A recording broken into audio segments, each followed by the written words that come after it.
El Estado uruguayo reconoce que en el pasado se cometieron en el país acciones violatorias de los derechos humanos. La verdad exige más verdad.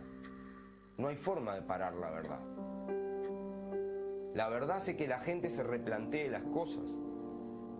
Para hablar de un nunca más tenemos que saber nunca más qué. Hoy yo tengo 34 años. Soy más viejo que mi padre. Mi padre desapareció cuando tenía 30. Hay 30.000 personas que fuimos torturadas. En realidad, miles de personas hicieron de todo. O sea, nosotros nos usaban a la tortura y a los torturados y a los presos como amenaza permanente sobre el resto de lo que te podía llegar a pasar si te metías. Una violación a esa mujer era un castigo a esa mujer, pero también a esos hombres, delante de ellos o delante de los padres, a los padres ante los hijos. Muchas mujeres no lo han contado ni siquiera a su familia, o no a sus compañeras. El Estado uruguayo me dijo, a mí y a todos los involucrados, que no tengo derecho a exigir justicia y verdad en mi caso. No somos prisioneros del odio, a que los caminos sean los de la justicia, a que la sociedad avance en su conciencia y asuma estos hechos. Porque esto me pasó a mí, le pasó a ella, le pasó a otros, pero pude haberle pasado a cualquiera. Y si no tomamos las medidas también podría pasarle. Nos estamos poniendo viejos. Queremos como dejarle a nuestros hijos, a nuestros nietos, a los que van a venir, cómo fue nuestro país verdaderamente. Y creo que mi hijo tiene ese derecho de saber que tiene un futuro, pero sobre todo que también tiene un pasado y una historia.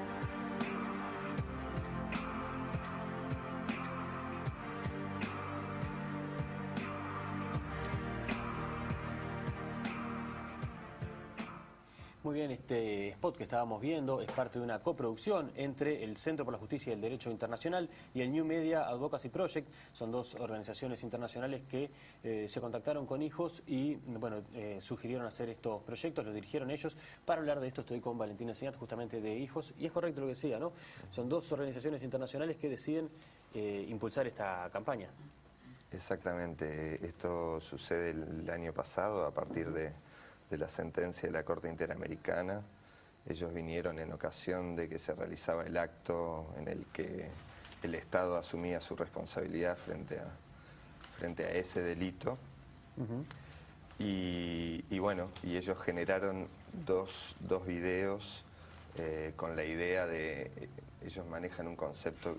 Sí. Este que veíamos se llama Nunca Más Que, no sé si ese es el concepto en realidad, el Nunca Más Que. Bueno, el Nunca Más Que en realidad es parte textual de lo que dice Sandra en una de las entrevistas que, hablando del nunca más, digamos que para que un nunca más sea posible, primero habría que saber que como sociedad deberíamos saber nunca qué, más qué. Claro, no es ese nunca, no es un qué desafiante, no es un qué de gallito, es un qué de curiosidad, de saber, en definitiva. Exacto. El otro de los videos se llama Romper el muro de la impunidad. Este que veíamos tiene un costado más testimonial, evidentemente, y el otro apunta más a las trabas jurídicas que había en Uruguay. De hecho, eso se nota hasta en la duración. Para explicar todo lo otro, que tiene más que ver con lo judicial, el otro video dura unos 11 minutos, más o menos. Exacto.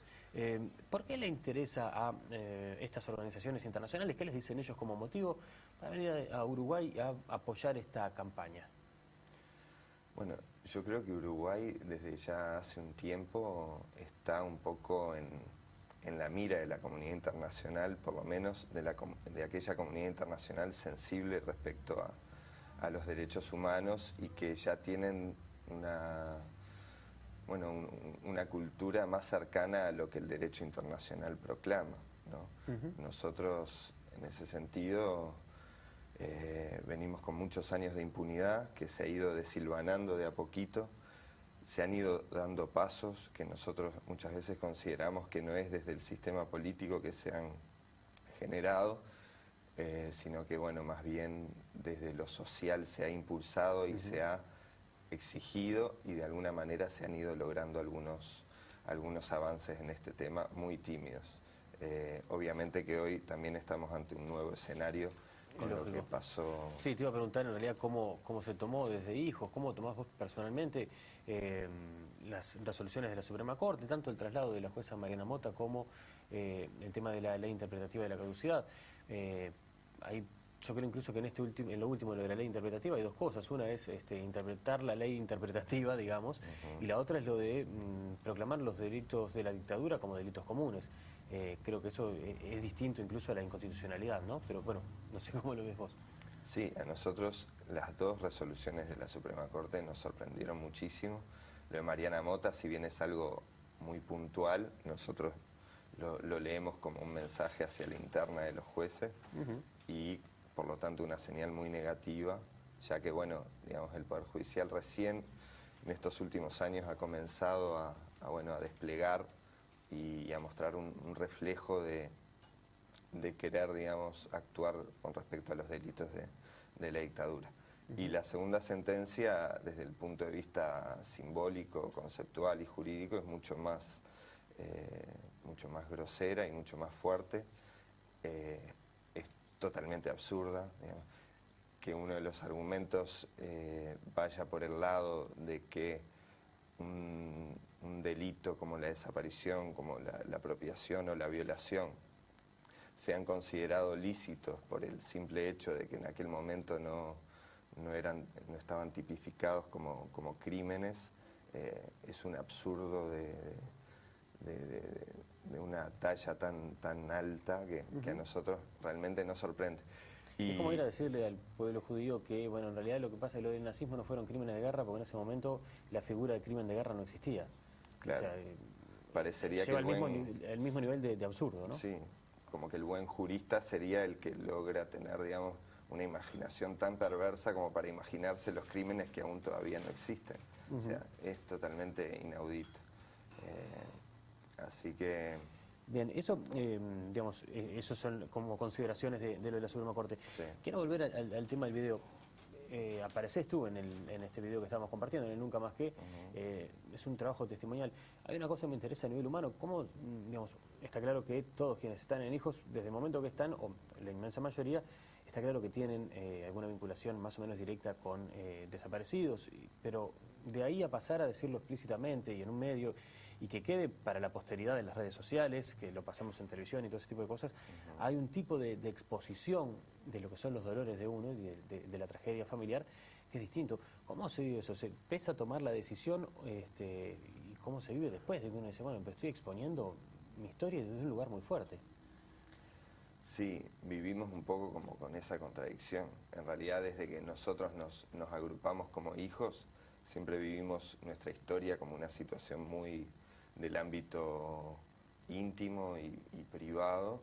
Y bueno, y eso, cuando uno se da cuenta que lo que le pasó a tu viejo tiene una connotación política muy fuerte y que por lo tanto tiene también un lado público que es desde el cual vos tenés que también hacer cosas,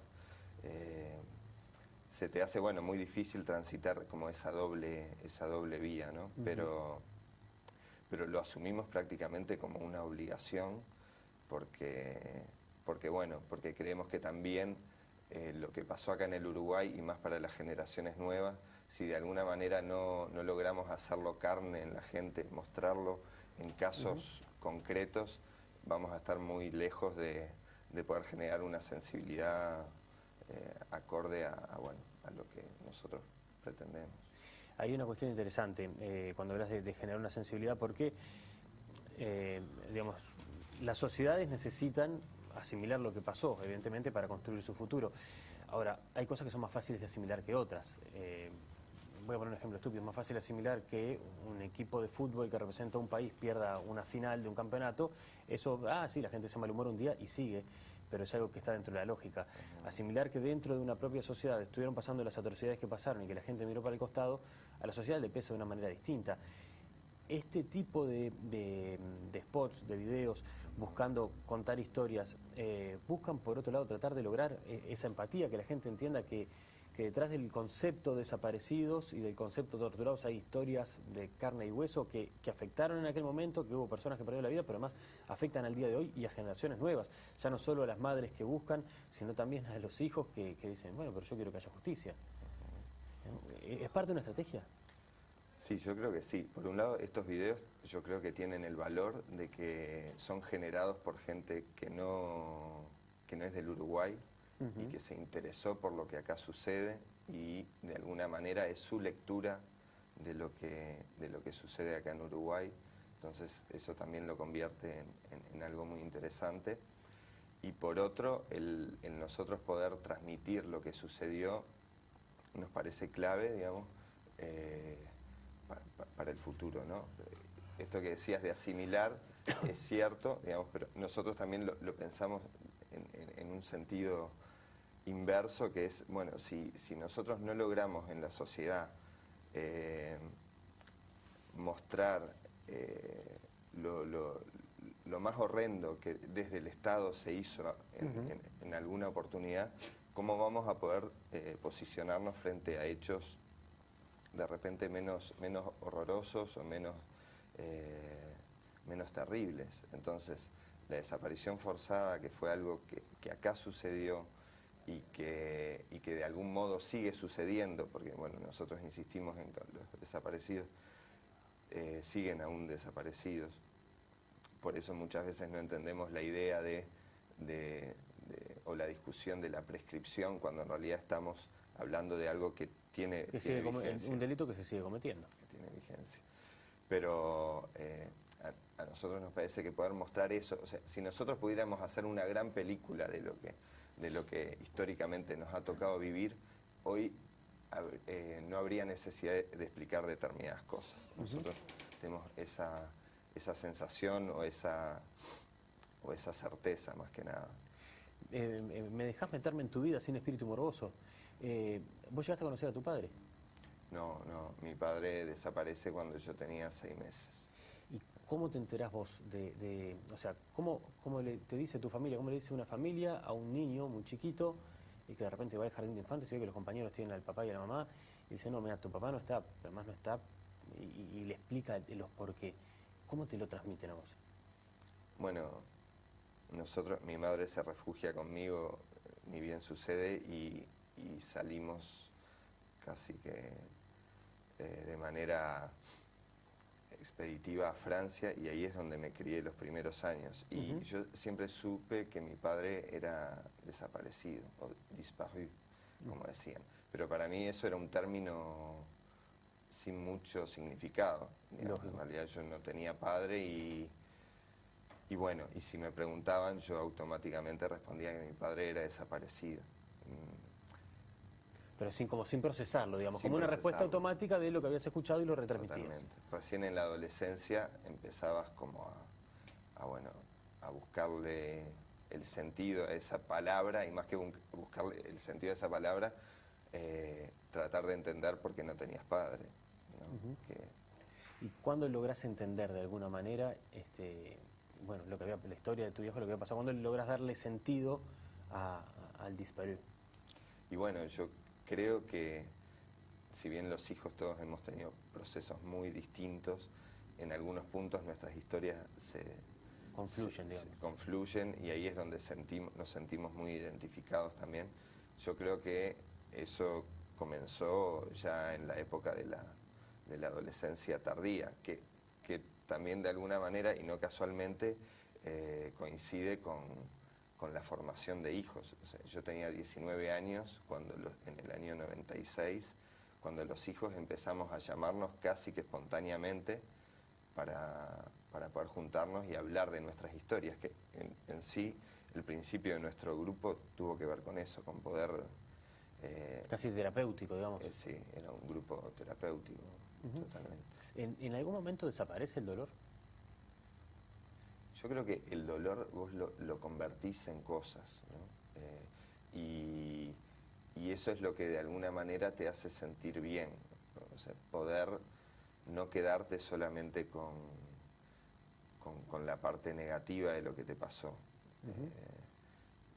Poder, de alguna manera, uno entiende o yo entiendo que la vida de nuestros padres quedó trunca, ¿no? Había un sueño que lo obstaculizaron, que lo cortaron para siempre. Y de alguna manera, desde nuestro lugar, que es otro,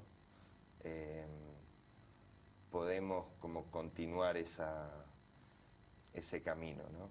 Que tiene que ver con, no sé, con una sociedad más justa.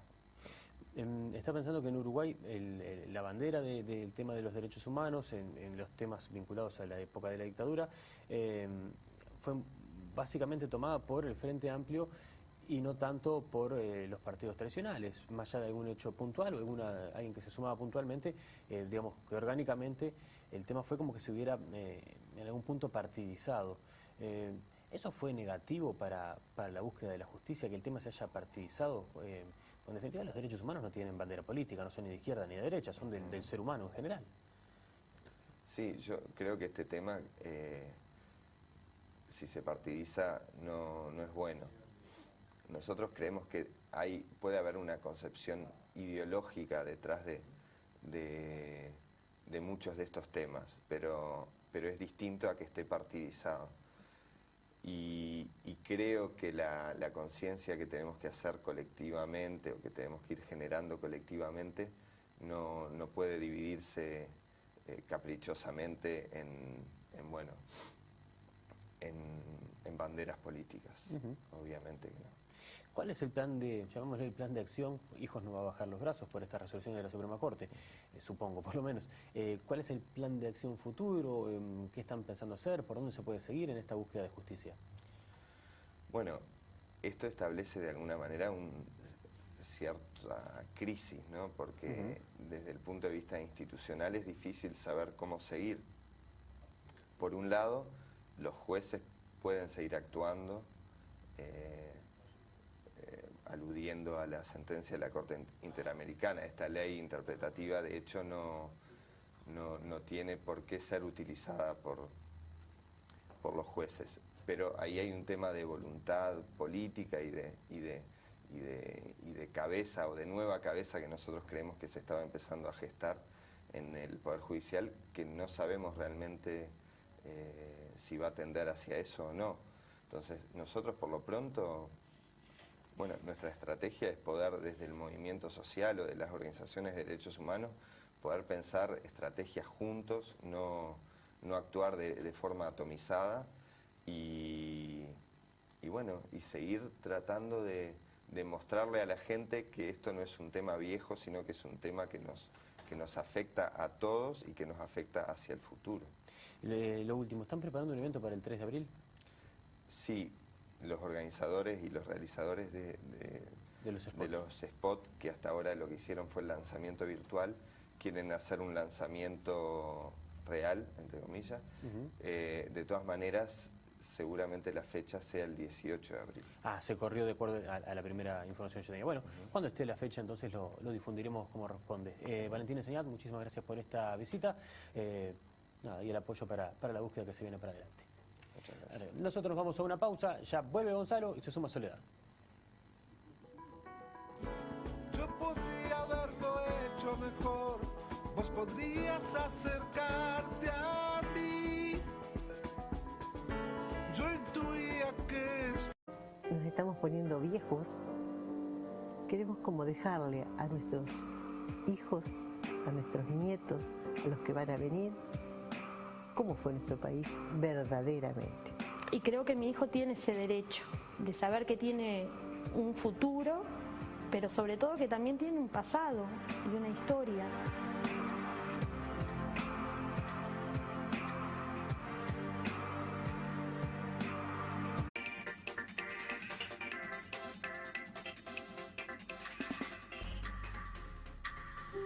El Estado uruguayo reconoce que en el pasado se cometieron en el país acciones violatorias de los derechos humanos. La verdad exige más verdad. No hay forma de parar la verdad. La verdad hace que la gente se replantee las cosas como amenaza permanente sobre el resto de lo que te podía llegar a pasar si te metías. una violación a esa mujer era un castigo a esa mujer, pero también a esos hombres, delante de ellos o delante de los padres, a los padres delante de los hijos. Muchas mujeres no lo han contado ni siquiera a su familia, o no a sus compañeras. El Estado uruguayo me dijo, a mí y a todos los involucrados, que no tengo derecho a exigir justicia y verdad en mi caso. No somos prisioneros del odio, a que los caminos sean los de la justicia, a que la sociedad avance en su conciencia y asuma estos hechos. Porque esto me pasó a mí, le pasó a ella, le pasó a otros, pero pude haberle pasado a cualquiera. Y si no tomamos las medidas, también podría pasarle. Para hablar de un nunca más tenemos que saber nunca más qué. Hoy yo tengo 34 años. Soy más viejo que mi padre. Mi padre desapareció cuando tenía 30.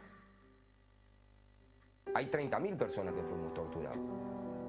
En realidad, miles de personas hicieron de todo. O sea, nosotros nos usaban a la tortura y a los torturados y a los presos